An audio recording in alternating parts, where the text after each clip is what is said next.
exploits and breaches, locks and hacks. Rachel and Will got your back.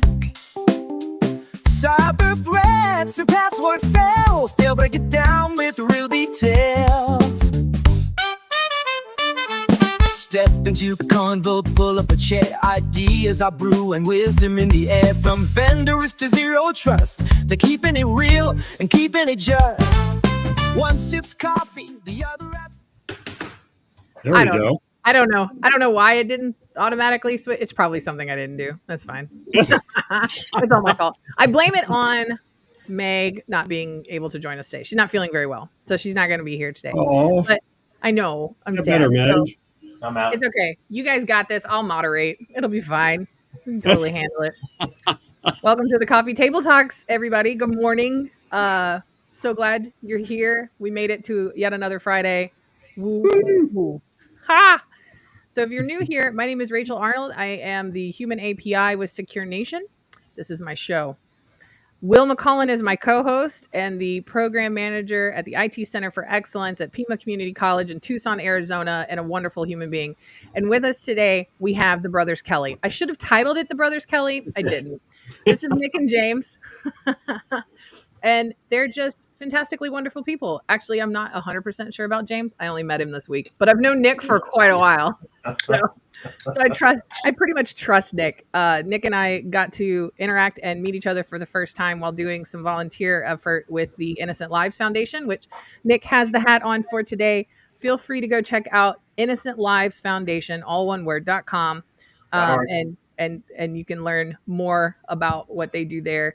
I'm going to put a trigger warning on that just to let you know it is very child sexual abuse stuff. Okay. That's your trigger warning. I'm not good at trigger warnings, but that's why the Innocent Lives Foundation is really good at what they do.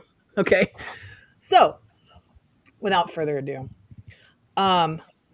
Nick, yes, outside of the Innocent Lives Foundation, what is it that you get up to in cybersecurity? Oh, that's open-ended. Yeah, it's very open-ended. So it's innocentlifefoundation.org. Let me just throw that out there, not .com. Yeah, you guys can hear me, right? Just to double check, make sure everything's good. Okay, cool. Yeah, so I'm new to my company. I'm not new to the industry. I've been doing this 2 months shorter than James, I think, is probably the easiest way to put it. And I'll let him kind of talk about his journey. But what I do right now is I work in the partner community for the very first time, having been a vendor at a bunch of different places, haven't met a customer. And I meet with my clientele, potential clientele, and I say, hey, here's what are we solving? What do you know that is a problem, but do you not know is a problem? I can tell you what those gaps are. And then I have, as a partner, I have the entire vendor catalog that is our line card to say, you know, it would fit really well with you. That's probably not what you are using today, or is what you're using today is this. And then I don't sell it to you and leave. More importantly, that's the beginning of the relationship. And then we move on from there to make sure that we keep the bad guys off your network and keep all your networks and data and users safe. So that's kind of my role.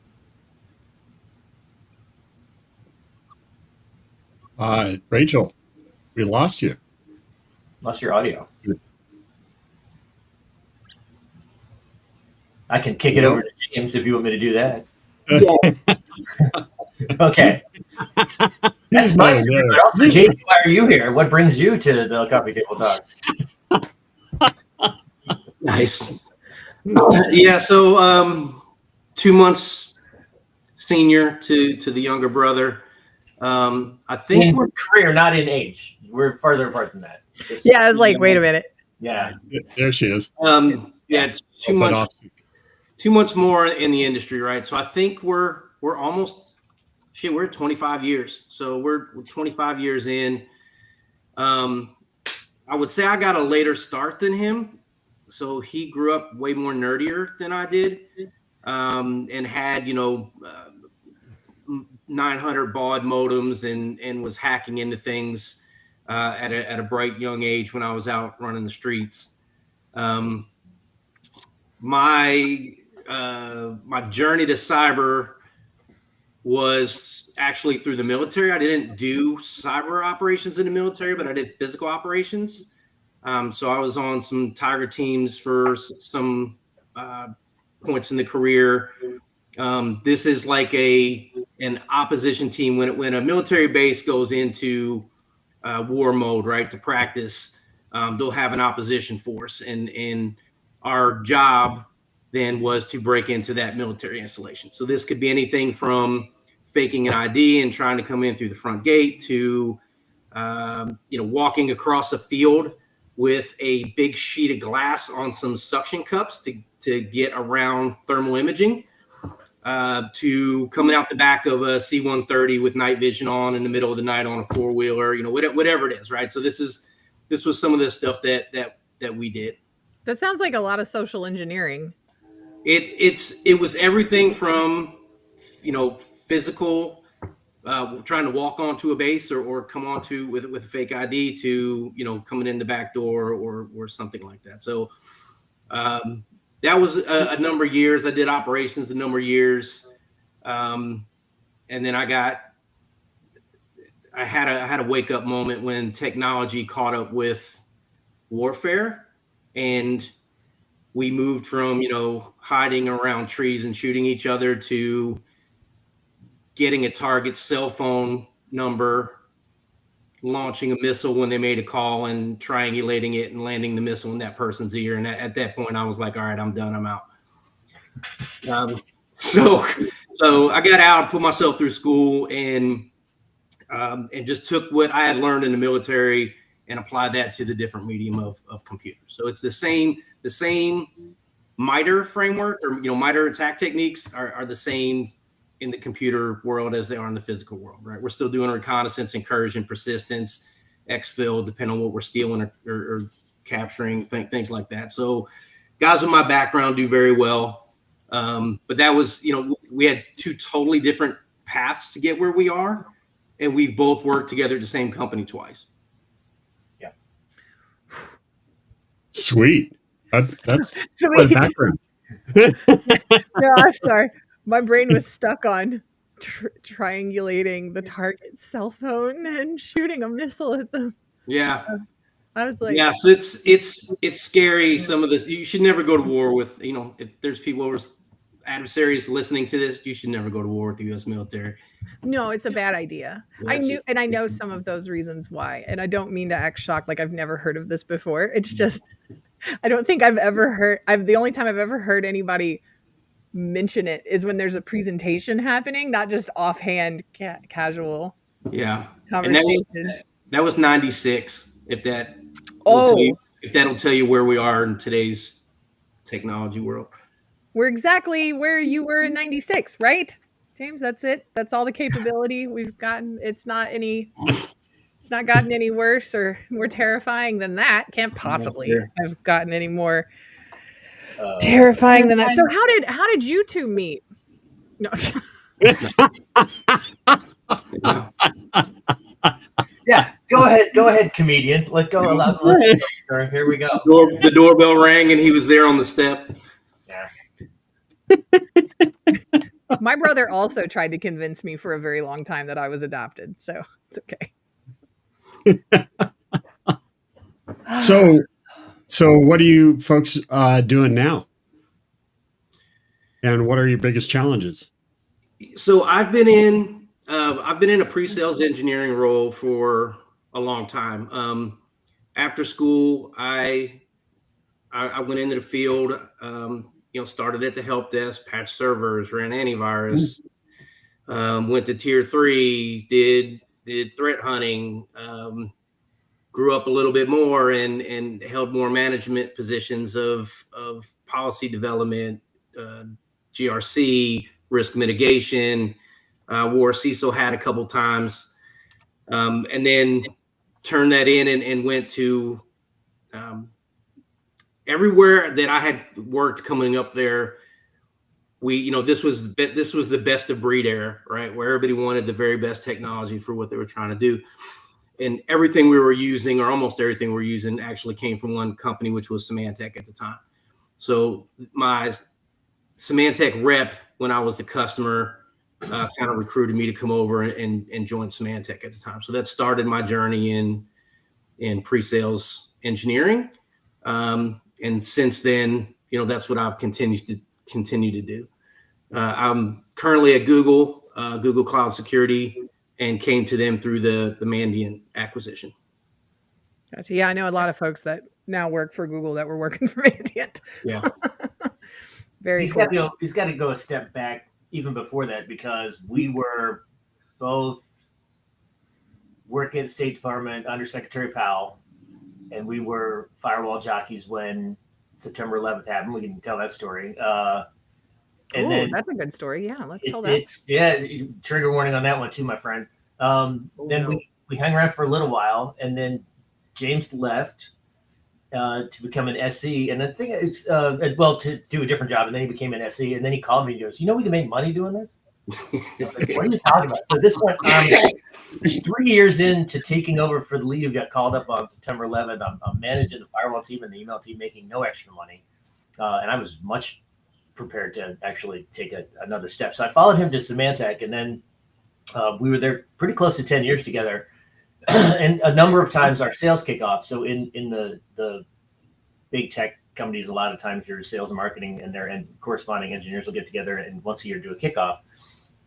And we had mandatory room sharing. So you had to have somebody else who worked in the company to split a hotel room with you, or you had to have like a medical exclusion. And I'm like, it's my brother. Duh. So like we shared a room for the longest time, which is great because he DJ'd for me. But the worst part of that is that he imprinted part of the Air Force life on me, which at the time was great because I would come back to the room from some happy hour he didn't go to, and he would be ironing all of our shirts. And I was Yay! Like, it's amazing. It's perfect. Except now that we don't work together, my first night anywhere on any trip, I iron all of my shirts. Like it's so. Yeah. And that's all James's fault. Look, he's so proud. He imprinted that on me, correct? Yeah. So then we kind of went different paths. I went to SourceFire. We got acquired by Cisco. Was at Cisco for a while as a commercial security engineer, and then Channel. I love Channel. If anybody wants to talk about like what the partner-vendor relationship is, it's awesome. And then did the thing I never thought I would do, was spend about 3 years in people leadership. And then, as I like to say, this is not a knock on any company, the Cisco big tech company, any company that's ever done this, like I just got old, white, and expensive. So I was on the list from some accountant somewhere that said, you don't work anymore. And it was about 6 months ago, and now I'm on Park Side at this. I went from 80,000 people to 200. It's a different vibe. Yeah. Everybody. Yeah, it's pretty crazy. It's really back to like to knowing, everything about everybody's family when you start traveling with them, and you're like, oh, how are the kids? And instead of how are the kids and how's my wife, everybody knows their names because you've all met. Right. Yeah. So for folks that are listening in that have never had any experience in that vendor relationship partnership thing. So what the work that I do with Secure Nation is to help facilitate those relationships, either fix the ones that are in place, renegotiate contracts, review contracts for licensing or professional services, whatever it is. I'll help a team gather a scope of work, right? Make sure that software, that new technology they may be shopping for meets all technical and functional requirements that, the team themselves, like I don't come in and command them, right? I don't know your network. I don't know your situation, but I help organize those things in a way that makes sense. And then we make a plan and then we follow the plan, right? And there's proofs of concept or POCs. They also call proof of value, where we do a testing situation to make sure that it does what it says it does.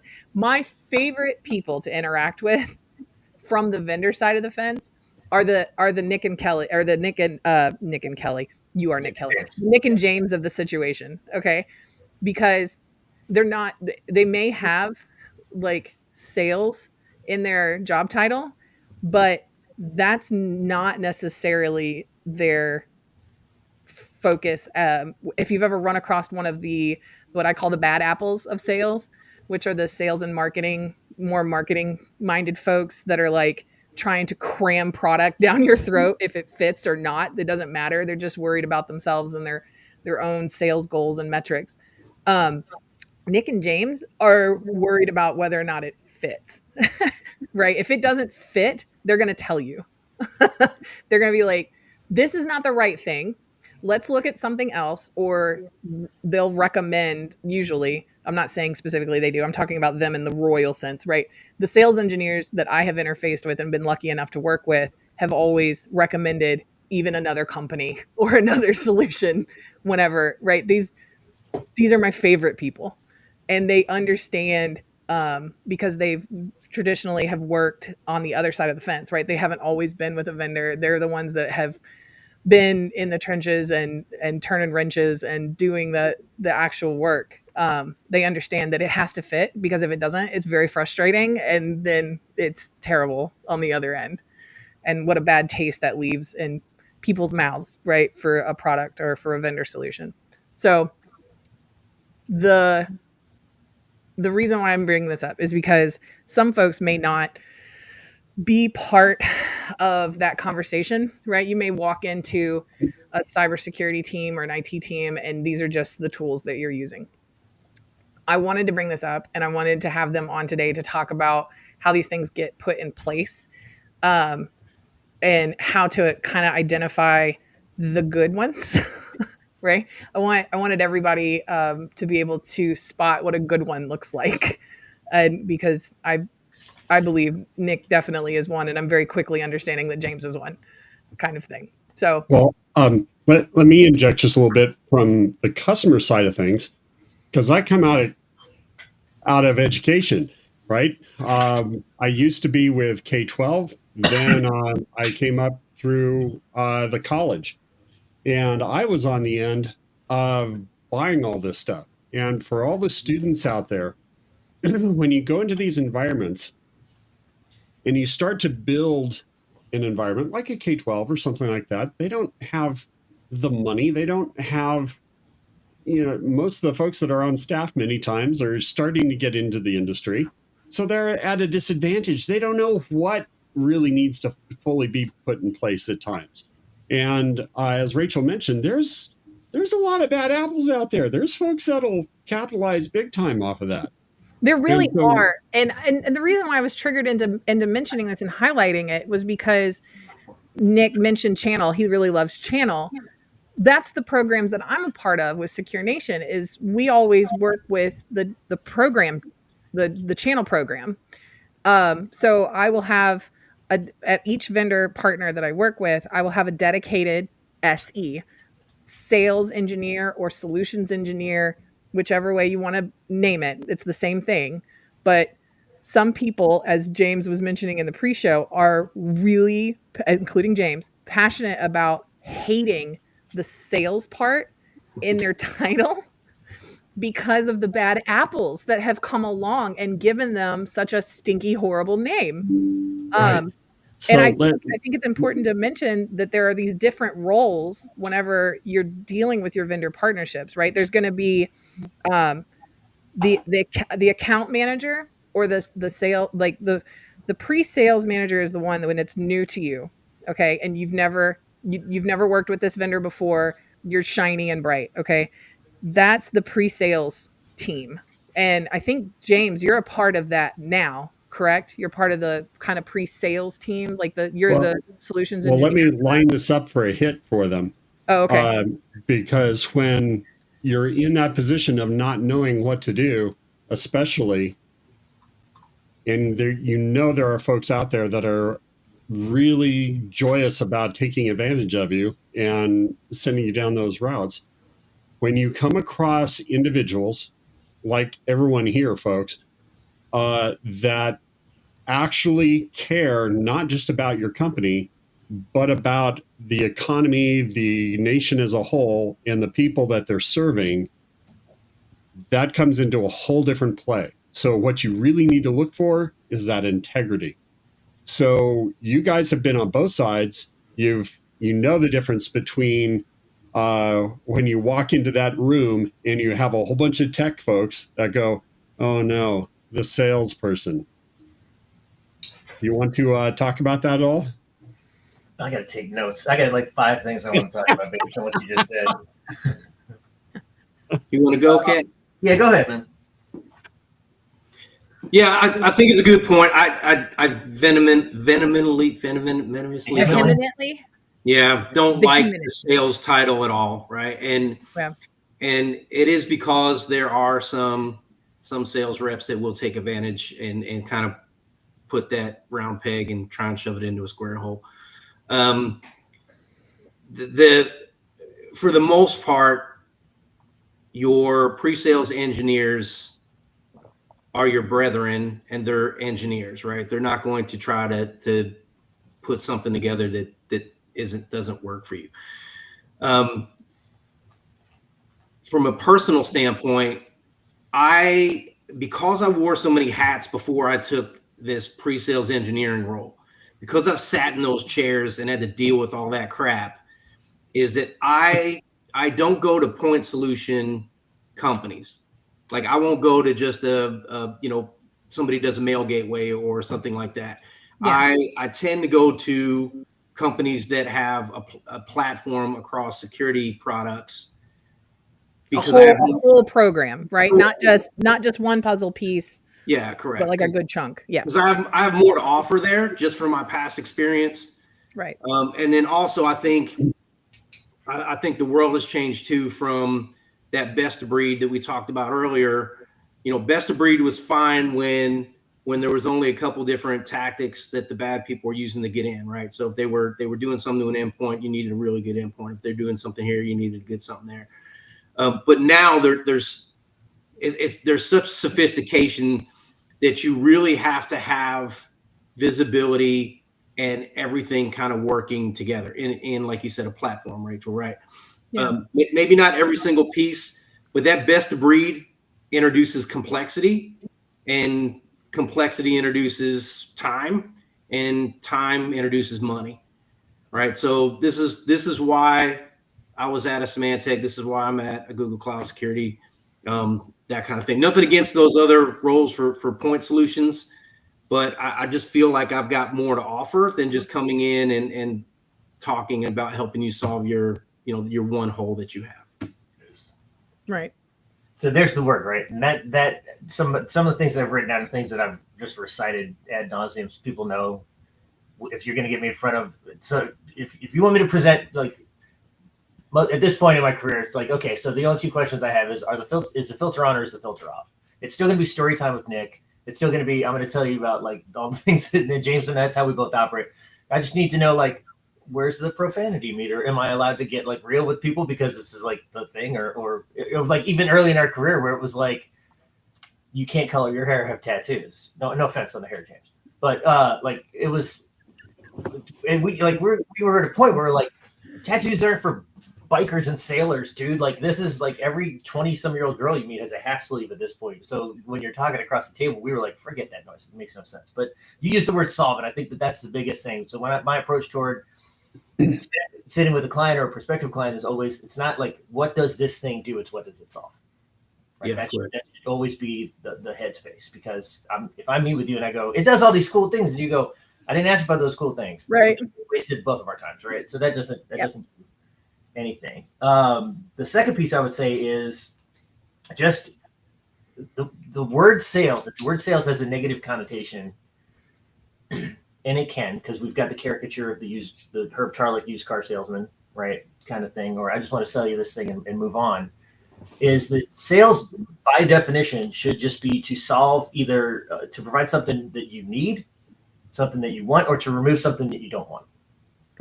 Right, the complexity that James has talked about, and if we do those things, and I'll tell you, I'll give you a method to measure that. And there's going to be a lot of people who hate me for this, but I'm about to say it anyways. We love to, whether it's in a sales environment, whether it's in a personal environment, whether it's just negotiating, or whether it's just sort of meeting somebody and just kind of figuring out if you vibe with them, if you are in harmony or whatever. We love to use this little thing we call the I-we ratio in a conversation. Like when you're talking to somebody, how many times does it say I do this versus like we do? Like, that kind of gives you an idea of like where they frame themselves in the conversation, right? So right. Will, to your point, like, or Rachel, to your point, it's not always like, oh, here come the sales guys. Sometimes it's like, oh, here come the sales guys, and I'm going to eat them alive because I know more than they do. Like, so we've run into those too, and we'll talk about, if you want to talk about the stump the chump, like that conversation too, James.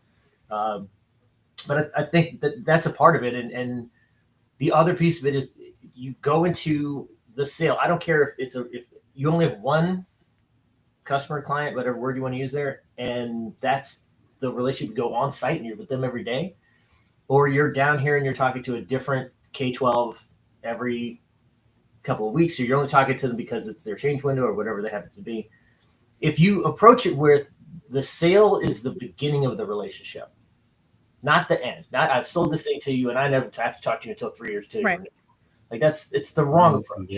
Yeah. Right? Oh, 100%. I've come into situations before where the biggest complaint about a solution or a vendor partnership is like, well, they're just not doing what we expected them to do.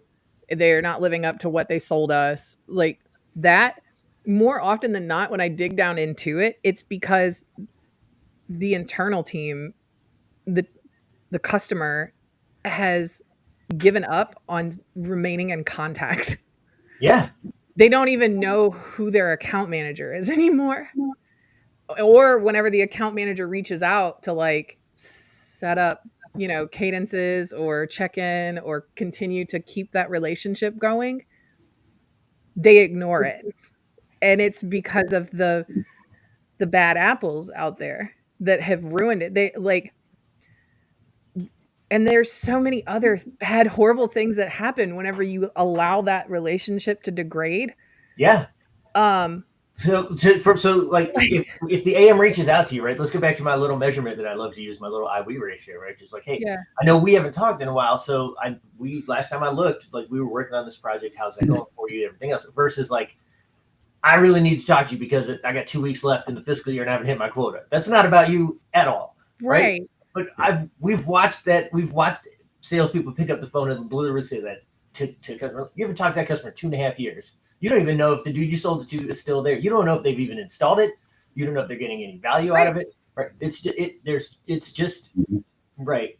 Buy this from me now, and I'll take you out of my boat. The I-we ratio is just, it's such a dumb thing. It's a good thing to teach your kids though, because I'm going to charge everybody that has any mind for it, or that it's in your purview, right? Like, don't go stepping on toes at work. That's not what I'm saying. Like, I don't want to get you in trouble, but go just start asking questions of your like IT procurement or department heads, whoever is monitoring past contracts. Look at the ones from 5 years ago, especially if in part of your procurement process, renewals are just automatic. Okay. Especially if renewals are automatic, go start making friends, take the procurement team out for coffee or something, go hang out with them and ask them to pull up any contract that was attached to your department like 5 years ago. Okay. Go down that list and reach out to those vendors and make sure, or just have the procurement team check to see if you're still paying for it and you didn't know that. Do you know how many times I've come into a tech stack and there's so much shadow IT based on the fact that the people that purchased it only needed 5 licenses of access to some SaaS, whatever it is. Those people have left, but those licenses are still active, right? Oh, yeah. And nobody accesses it, right? It's not, I mean, there's sometimes like if it hasn't been plugged into like the SSO or whatever, right? It's fine. Once they're terminated, that's all shut down. But those licenses are still active. And if you don't have a relationship with your vendor, you don't realize that you have this thing that you're paying for, that all you have to do is reassign a new admin. Like, that's just a little change management. Okay. Just a little bit. I know it's the nitty gritty. It's not fun. It's not the sexy part of your job, but like, what? Like, you don't realize that you have this fantastic access to a paid version of Shodan because 5 people left at the same time and nobody told you, but you keep paying for it. Yeah. And you're just not using it. Cool. You know how much that frustrates me?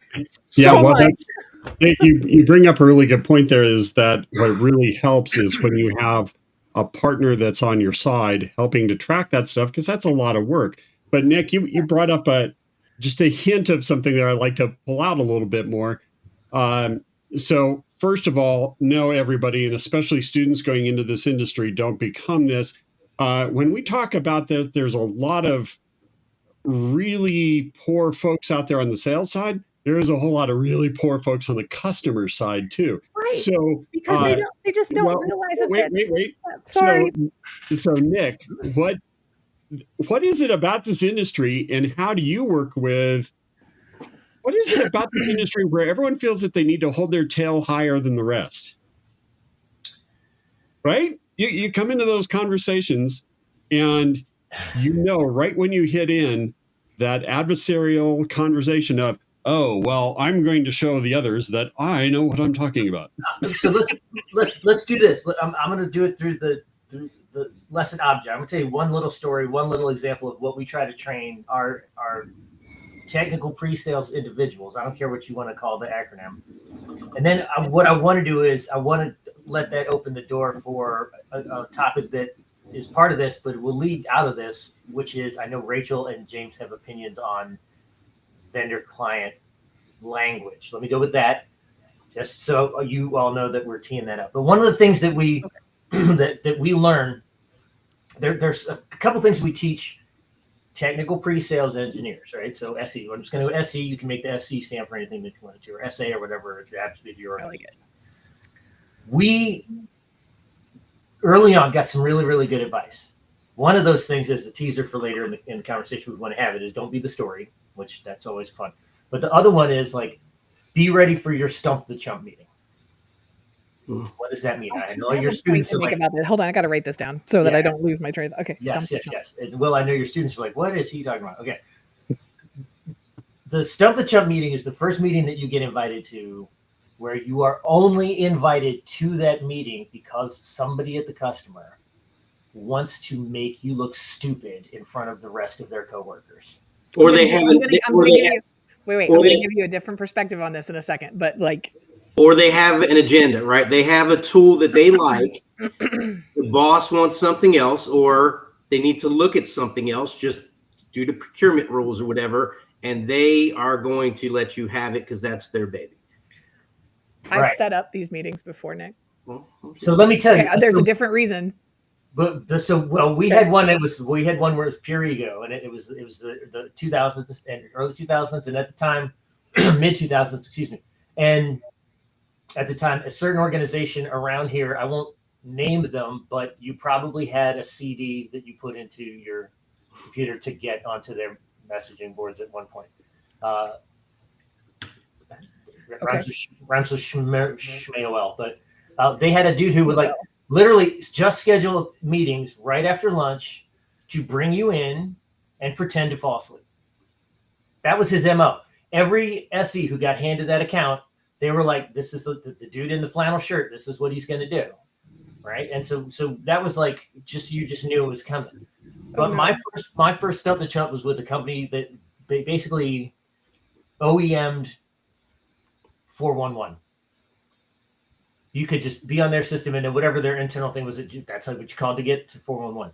And that guy brought me in and asked me 4 questions in. I was like, I'm done. Like, I'm like, hey, I can't get you the answer. First of all, that is another thing we'll talk about. But like, I can't answer any of that. Here's my pen. Here's my paper. I'm gonna start taking notes, and I'll get you the answers to everything that you need. And I left that meeting, and I called James, and I went, dude, I got my first stump the chump meeting. And he goes, what happened? I go, like, you got to remember, even as a single company vendor, we are not in one product every single day. That's all we do, unless you're at a really, really small company that does that one thing. Symantec, we had a suite of products, and then we acquired Veritas, and then we had to learn where the backup stuff fit in, and then we had compliance, and then we had litigation tools and all that other stuff. So you wind up with a lot. At a partner like a CDW, think about it. How anybody at CDW or a company of that size is going to get super, super deep on one thing when they have to sell you the phone book, right? And my company, we're somewhere in between. So if you're just the guy who runs desktop admin every single day, and you're only in 2 tools every single day, you've probably clicked a radio button that we've never even heard of, didn't even know was in the product. And the last thing that you could do is get confrontational in that moment, right? At some point you have to James used the word agenda. At some point you have to just recognize, you know what? You brought me in here to puff your chest out. Awesome, buddy. Like, let me go get my friggin' like inflator and just help you, like air pump or whatever, to help you out, because that's where it's going to go. But you had, Rachel, tell me what you wanted to, because you've been chomping at the bit. You've been leaning forward, like body language is all over, like, oh, I have perspective. And then I want James to check it. I do. And I apologize. No, I don't apologize. You deserved it. For every vendor that I've ever invited to what they didn't realize was my version of a Stump the Chump meeting, you met with probably the most technical, brilliant-minded CISOs, CIOs, directors of IT that I could possibly find on my friends' Rolodex. And I prepped them before this meeting that I had interacted with you somewhere else and you were an asshole. Okay. And I would set you up a meeting to meet this person where you thought you were going to sell a solution. Shark Tank with actual sharks. Right. And because it was your second chance and you didn't know it, I would bring that person with me, introduce them to you. And if I was wrong in discerning you incorrectly, you're having a bad day. Everybody has a bad day, right? Right? Everybody, you're human. You have a bad day. Maybe I met you on the bad day. I bring you in for your second chance meeting. It's not a Stump the Chump. It's a second chance meeting. And I swear to Bob, if you started going in the asshole direction of however I first met you, my CISO, CIO, director, whatever it was that I brought was going to make you feel so small and very dumb. And y'all, I would sit there and let it happen. These are my sins. It's a little different circumstance. I mean, if it's just you did the initial setup just to make us look like idiots. That's a. I didn't. I would never. It was never the initial. I would never set the stage to purposefully make a good human look stupid. Okay, that was never the point. It was a vetting process for me to find the right engineer at a vendor company, and I would test out a few against this with the handful of way smarter than me people that I have as friends to ask lots of questions and be very not. Those meetings were not pleasant. Yeah. Okay. If you have to sum up our job in just a couple of words, and it's funny, I just had this conversation this week with somebody else, is really what we do is risk management, right? And risk mitigation. And to kind of shelter myself from those situations, I only go to companies that have top tier solutions. Right. Like at Symantec, everything was Gartner Quadrant up and the right, or we bought somebody to get there, or we sold that product off. Same thing with Google. So somebody who wants to be adversarial about something there, I already know that the product freaking works, right? If it works at JP Morgan and other places like that, then your 3,000 user shop, I don't want to hear about it, right? We have thousands of people on the back end working on these solutions. Right. So I can usually vet that out, and then I'll yes, you're absolutely smart. You're absolutely smart. And then if there's something that needs fixing or an enhancement or something like that, then we deal with it. But try to deflect that is I only go places where I feel comfortable putting my name on the product, right? Because if their name's on my shirt, I feel like I'm putting my name on that product back and forth. Yeah, you are. also true. I won't go anywhere I don't believe in the tech. Right. That's fair. Yeah. That's very fair. So after your Stump the Chump meeting, Nick and James, you obviously knew what this was because you've been to them too. What is your strategy when you feel like that's what the meeting is? Like, what do you do next? Do you do you just do what Nick did and get a notebook out and start taking notes, or? It depends. Right? You go first. No, you go ahead, because we're two totally different personalities. Well, so what that does is I'm very much a look, we win or we learn. That's very much our mantra in the household. And so that's when you're going to learn, right? The only way that you can not even repair that relationship. You're going to leave that meeting, and the first thing you're going to do is you're going to sort of weigh in and calculate the relationship, and then that's the only way you can measure your correspondence. right? This is not a person that I'm going to walk into the next meeting and be like, I know you have our firewall. This is how you should configure your firewall. The next conversation needs to be, I was studying up, like I remember from our previous conversation and from my notes that I took, that like this is the firewall that you have in use. What are you using, and what have you heard about using this particular feature? You got to turn around and make it their opinion, right? But even before it gets to that, let's go way back, because I said we were going to get the Stump the Chump meeting, but there's two other things that if we want to not step on the landmine that is the Rachel Arnold, you were an asshole meeting one landmine. Look, I'm telling you, you can be redeemed. Some people have been redeemed, and I wanted to hear what your strategy was when you got to these meetings and people were treating you horrible. Right. Because so I'm going to tell you what works from my perspective, from the customer side of the fence. I love that. So put that here in the ultimate timeline, and then let me go back to like where we would never have stepped on that in the first place, which is a couple. There's two other things that you, if you're going to get into this role, if this is something that you're curious about or that you feel passionate about, where like, man, I really do want to take like a CISO approach to my clients and help them solve their problems, not just sell them a buck. Yeah. There's two other skills that you really need to work on. There's two other things that you need to be able to tell yourself and to tell other people. And those two things are how to say no, as in, no, I can't take that meeting because I'm already booked at that time. Otherwise, your calendar and your do not disturb means nothing, right? You need to set prioritization of your time because it's your business. The second is, I don't know. Yep. So I've watched too many engineers have too much of an ego to say that they don't know something, right? Yep. So instead of, and so they say, you know what? It does make toast. Man, you have no shocking idea if that firewall makes toast. By the way, spoilers, it doesn't. But you've now told your client that it does, and now what happens when you sell it to them? It doesn't do that thing. Now you're on the Rachel Arnold don't be an a-hole list. So, like, be able to say no for yourself and your sanity. Yeah. And I'll talk a little bit about. We don't use work-life balance in our household, but that's a spoiler. Be able to say no. Be able to say I don't know. If you could do those things, and then the approach, the technique becomes, listen. You're asking me something that I'm not familiar with that particular aspect of the tool or the platform, or I've never worked with that thing. I don't know, what that license looks like. But by the time we have our next meeting, I'll have those answers to you. I'll either send them to you beforehand, or I will come with those answers. Right. Not, it makes toast. Now you're screwed. Right. I think one of the core things there is that honesty creates trust. Yes. Yeah. And James said it. Like, I'm not just.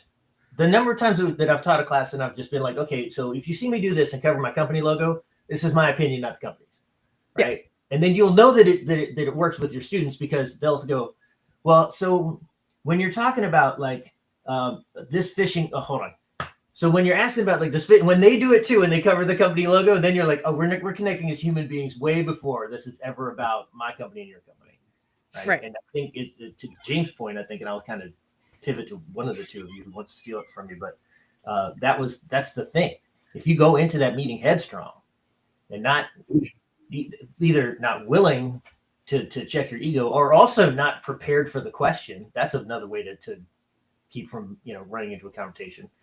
Then maybe you don't get to. Maybe the Stump the Chump meeting is much more of a like.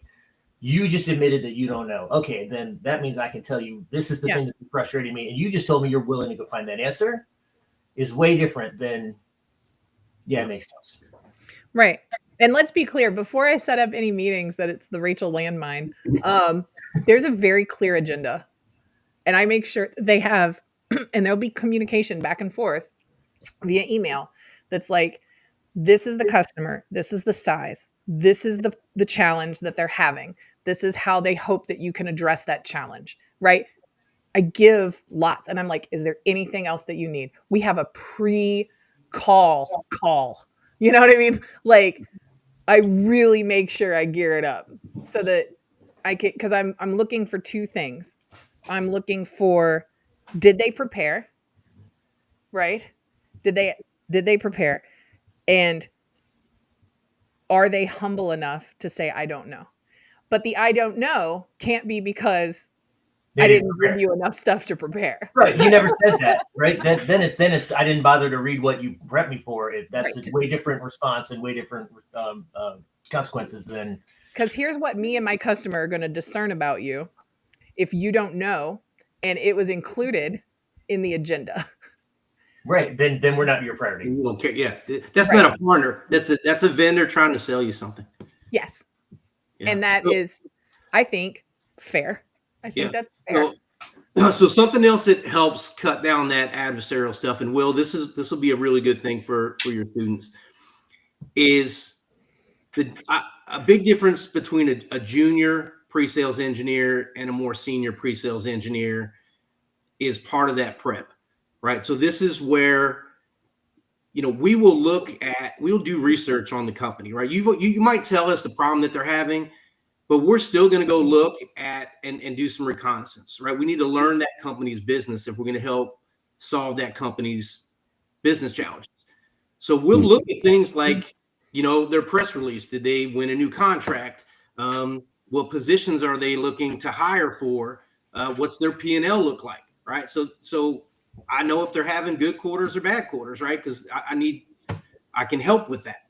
And it's funny because when people see a pre-sales engineer walking in the door, they're thinking that we're trying to sell you a widget.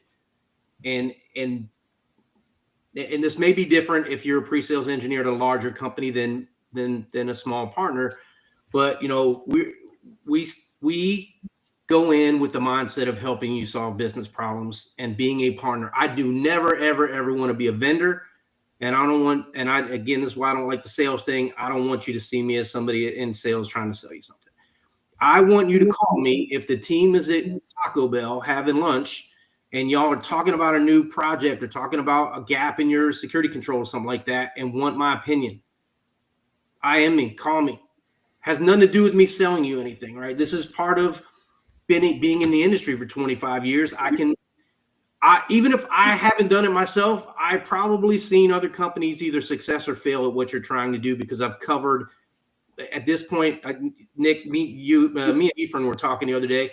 Between the three of us, we've probably covered almost the entire Fortune 500 at one point or another. So it's hard because people don't trust salespeople. Customers don't trust salespeople. And I do try to tell them that at the beginning. Look, let's connect on LinkedIn. Which cons are you going to? Are you going to this con, right? And have that relationship outside of that, so to make sure that they're comfortable enough to see me as a peer and not as a sales engineer. And if I have been a part of so many calls where it's the sales engineers that continue to keep the relationship in place after the sale is complete, and it'll be things like through employees being terminated and new employees coming in. I always go to the sales engineer first to introduce them to the newest team person. So that they have that technical resource to ask questions about configuration, whatever it is, right? How does this plug in? What do I do? If they need help troubleshooting or changing the way that it functions or something else? I'm always introducing the sales engineer to the new people. They're almost area like having a private instructor, like for free. Well, not, I mean, you're paying for the licensing, but you know what I mean? well, the thing that, from whenever we were in our situation with a college or school was that when you call the sales engineers, they're the ones that have access to a whole different line of engineers in the thing. So when you come across some really oddball, peculiar problem, they have contacts that can look up and find out that you normally can't get a hold of, right?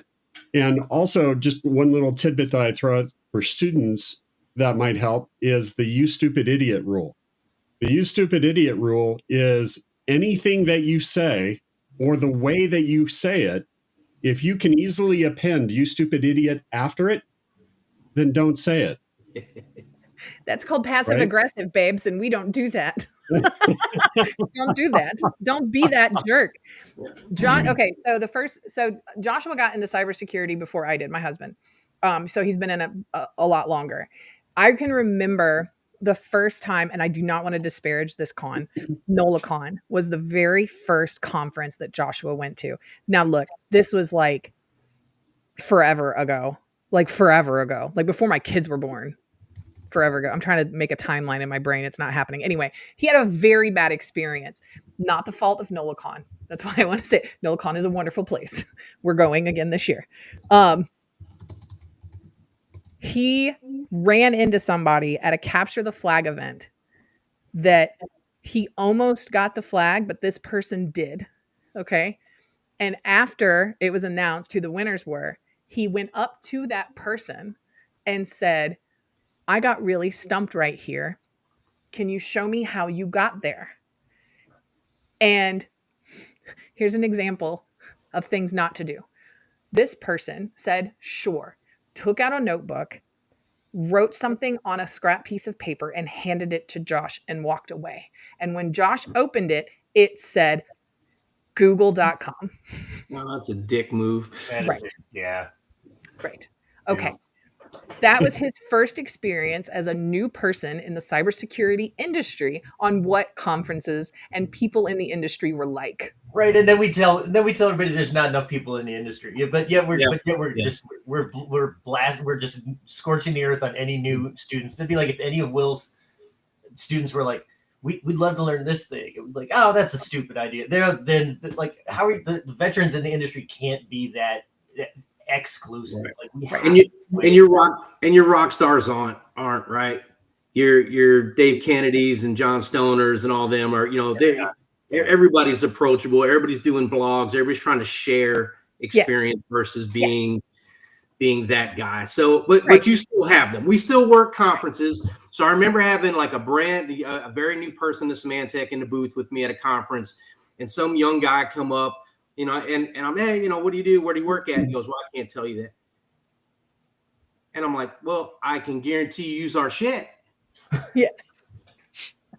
Okay, wait. So I also wanted to mention the conference thing because I don't think either one of you can make it, but you have to put this on your calendar for next year, especially since now I'm a member of the board. B-Sides NOLA is May the 13th. I lied. It's May the 13th. Hold on. I'm going to put the QR code thingy up for people that trust scanning QR codes. I'll commit to next year right here on this call. Perfect. I love it. May the 13th. The tickets are ridiculously cheap. Go do that if you're in the area and you're going to be coming. We're going to be doing a coffee table talk live on a Tuesday from there. And it's a sister conference to NolaCon, which does not have assholes like that first one. There, at least none that deign to come try and speak to me or my husband anymore. So if you go to B-Sides NOLA, and I love B-Sides. I don't know how many people I talked to at RSA, 41,000 people at RSA, and I'm like, no, I would much rather be at a B-Sides with 400 people. I like the smallers. Yeah, You don't have to twist my arm to get me to go to New Orleans.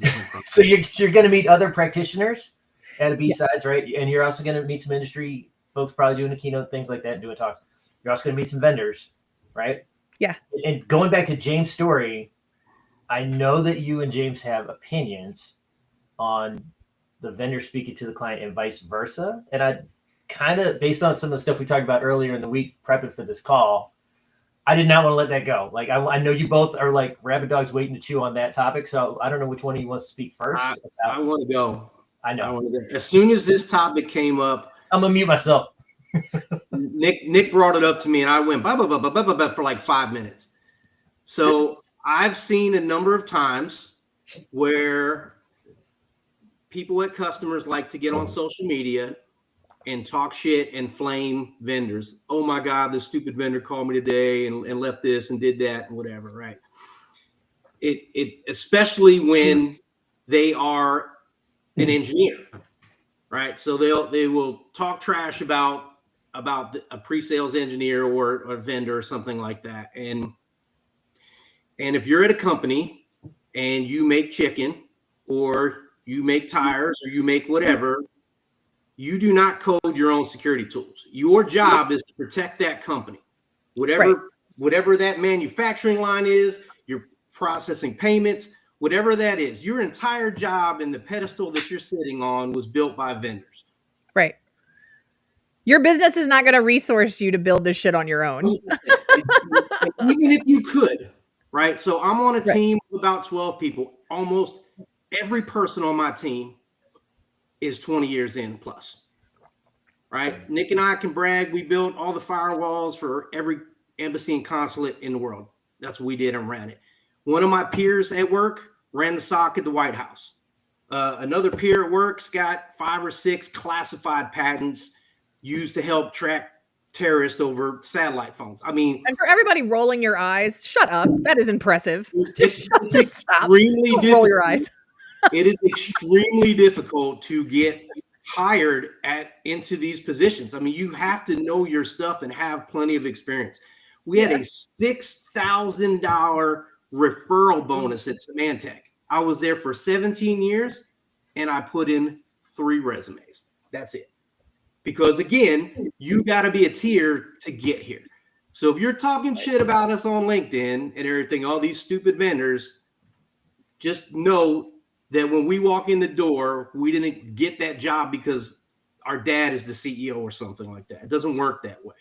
No, it really does. These are vendor partners are wonderful. And there are bad ones out there. I get that. I'm not not everybody is perfect, but the majority of vendor partners have the caliber of employee and with passion like James and Nick. Okay.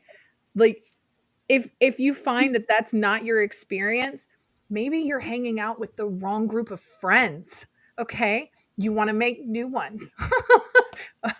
I happy to help you do that. I'm going to tell you right now, any vendor that shows up at Will's program at Pima, also fairly good chance they're a decent human being.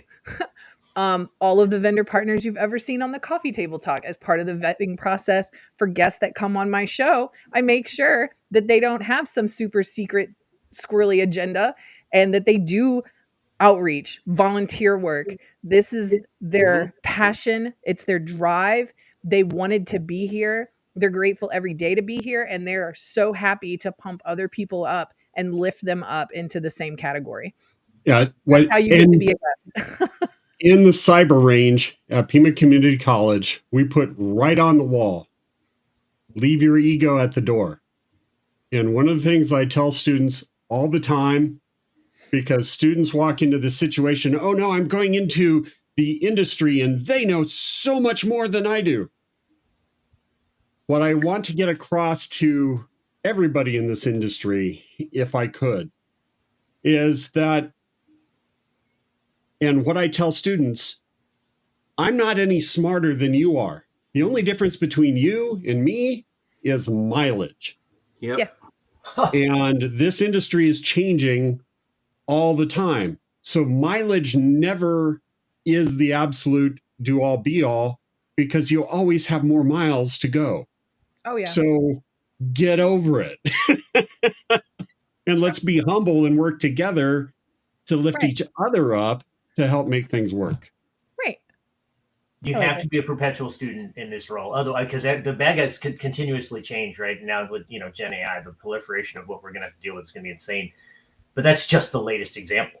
It's been that way. It's evolved every time. Like what we do to protect ourselves. If we try to do the same manual log analysis that we were doing in 2002, we're never going to see a single percentage point of all the things that are happening in the environment. So the second that you think you know it and you stop learning, just here's your shovel. You're done. Like just dig it up, dig your own, because it's over, right? So you have to be a perpetual student, and I think that that's one of those things, right? When B was growing up, it was always like we win or we learn. Now we just learn, right? Even if we do win, so what? Let's go do it. Let's do a postmortem and figure out why. So, yeah.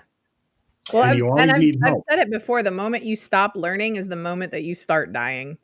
Yeah, here's your shovel.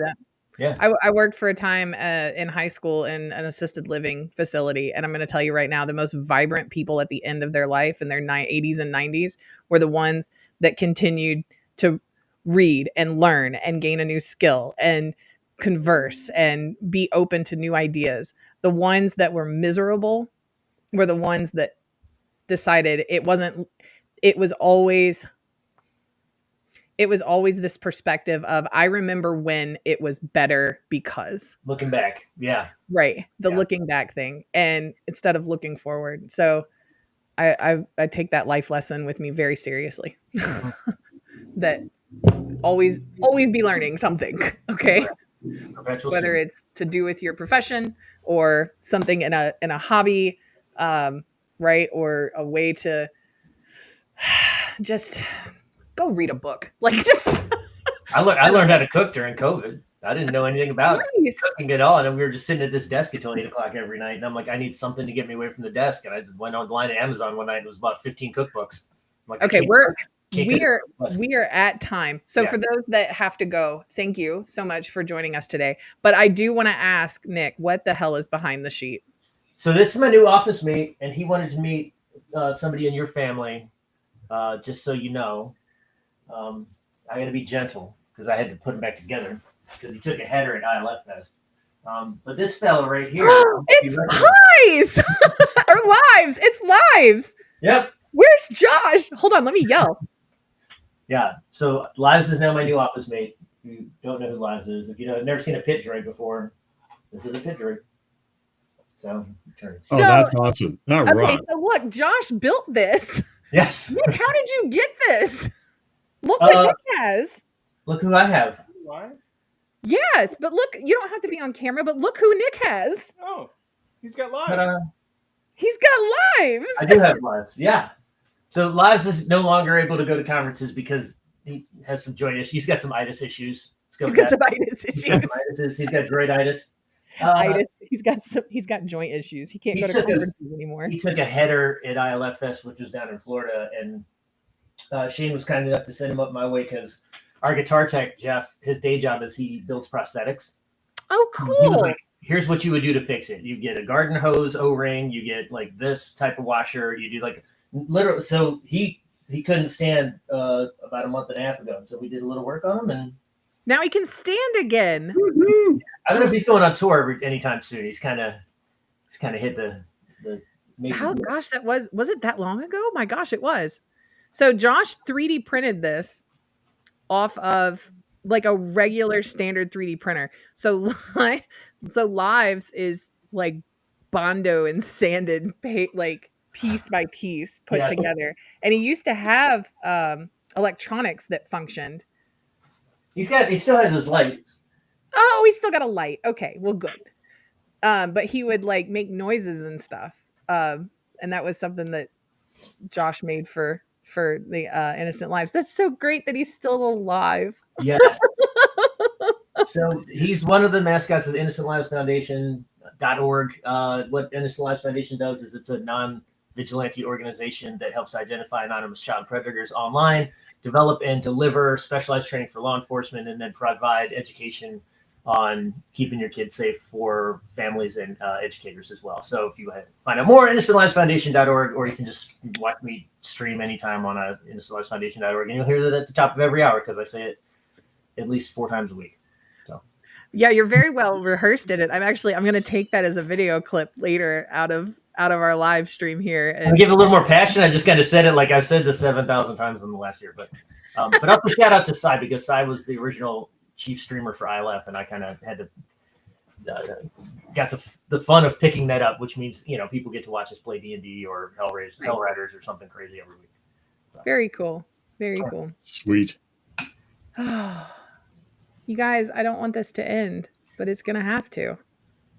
James, if people want to know what you're doing and what you're working on, where can they find you? Yeah.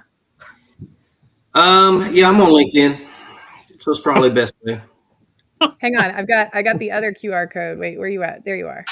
See, you can go to that one. Yeah, I'm on LinkedIn. I do cons, right? I like to give back to the community as well. In my infinite free time, I'm the technical lead for the Google Cloud Security User Group program. We launched them last year. We're up to about 46 chapters. We'll be at 90 by the end of the year. I run the DC chapter in Michigan and Columbus, Ohio. Very cool. That's another. We're not here to sell you anything. It's a let's get together and talk about what's working. Like that's a user group things or something. James and I started way back in Semantic. So yes, sales involvement is paying for lunch, and then this is all engineering led, and the customers as well. So we'll present on something, customer will present on something. We'll have some type of networking event like that. Yeah, again, not a selling event. Yeah. Awesome. And if y'all ever curious, well, why don't all vendors just have a fleet of sales engineers, and why the salespeople? Because I don't know how to break this down to you, but sometimes you can't be the whole package and be wildly smart and very good at technical nitty gritties and also have a personality that attracts other humans to you. So if you start viewing your relationships as the salesperson is the shiny thing and the sales engineer is the doing thing, you start to hate them less, and you understand that it's a dynamic that they work out together. Okay. I've made it this far, staying away from licensing and pricing and all that other stuff. Right. And then, so my parting for the students, my parting thing that I did is I've worn a lot of hats. I've never been a mail admin, because I've never seen a happy email admin ever. No. And I've never been a printer tech, because I've never seen a clean printer. So there's some parting gifts for the students. Nice. I like it. Okay. So you guys, you got to come back next week. We are having another show. I know we've been off for like 2 weeks, but we are having another Coffee Table Talks next Friday. Same bat time, same bat channel. This time we're going to have Tyler Croak, a cybersecurity researcher from Hidden, on. That's HYDDEN. So come hang out with us again. Thank you so much. Yes, Nick and James, don't leave right away. No. Yes. Okay, great. But anyway, this is the part where we smile and wave to our lovely coffeeholics in the audience. Take it easy, folks.